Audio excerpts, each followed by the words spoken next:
सबोपदेशक अध्याय 3। हर एक बात का एक अवसर और प्रत्येक काम का जो आकाश के नीचे होता है एक समय है।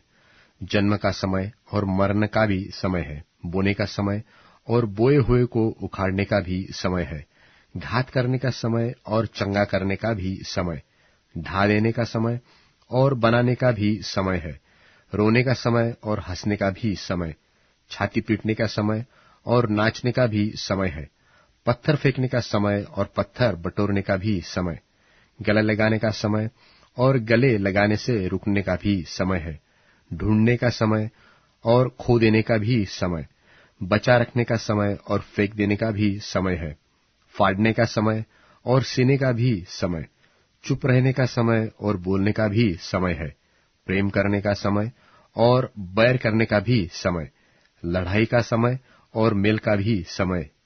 काम करने वालों को अपने परिश्रम से क्या लाभ होता है? मैंने उस दुख भरे काम को देखा है जो परमेश्वर ने मनुष्य के लिए ठहराया है कि वे उसमें लगे रहे। उसने सब कुछ ऐसा बनाया कि अपने अपने समय पर वे सुंदर होते हैं। फिर उसने मनुष्य के मन में अनादि अनंत काल का ज्ञान उत्पन्न किया है। तो भी जो काम परमेश्वर ने किया है वह मनुष्य आदि से अंत तक बूझ नहीं सकता। मैंने जान लिया है कि मनुष्यों के लिए आनंद करने और जीवन भर भलाई करने के सिवाय और कुछ भी अच्छा नहीं।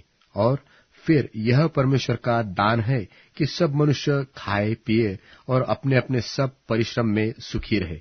मैंने यह भी जान लिया कि जो कुछ परमेश्वर करता है वह सदा स्थिर रहेगा, न तो उसमें कुछ बढ़ाया जाता है और न कुछ घटाया जाता है। और परमेश्वर इसलिए ऐसा करता है कि लोग उसका भय माने। जो कुछ हुआ वह इससे पहले भी हो चुका था और जो होने वाला है वह हो भी चुका है। और परमेश्वर बीती हुई बात को फिर पूछता है। फिर मैंने संसार में क्या देखा कि न्याय के स्थान में दुष्टता होती है और धर्म के स्थान में दुष्टता होती है।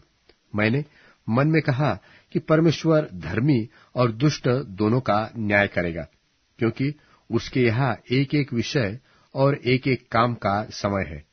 मैंने मन में कहा कि यह तो मनुष्यों के कारण इसलिए होता है कि परमेश्वर उनको जांचे और वे देख सके कि हम पशु के समान हैं, क्योंकि जैसी मनुष्यों की वैसी ही पशुओं की भी दशा होती है।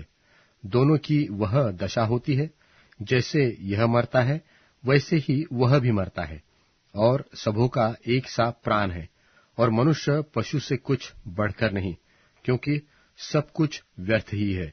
सब एक स्थान में जाते हैं, सब मिट्टी से बने हैं और सब मिट्टी में फिर मिल जाते हैं। मनुष्यों का प्राण क्या ऊपर की ओर चढ़ता है और पशुओं का प्राण क्या नीचे की ओर जाकर मिट्टी में मिल जाता है, यह कौन जानता है? और मैंने देखा कि इससे अधिक कुछ अच्छा नहीं कि मनुष्य अपने कामों में आनंदित रहे, क्योंकि उसका भाग यही है। और उसके पीछे होने वाली बातों के देखने के लिए कौन उसको लौटा लाएगा?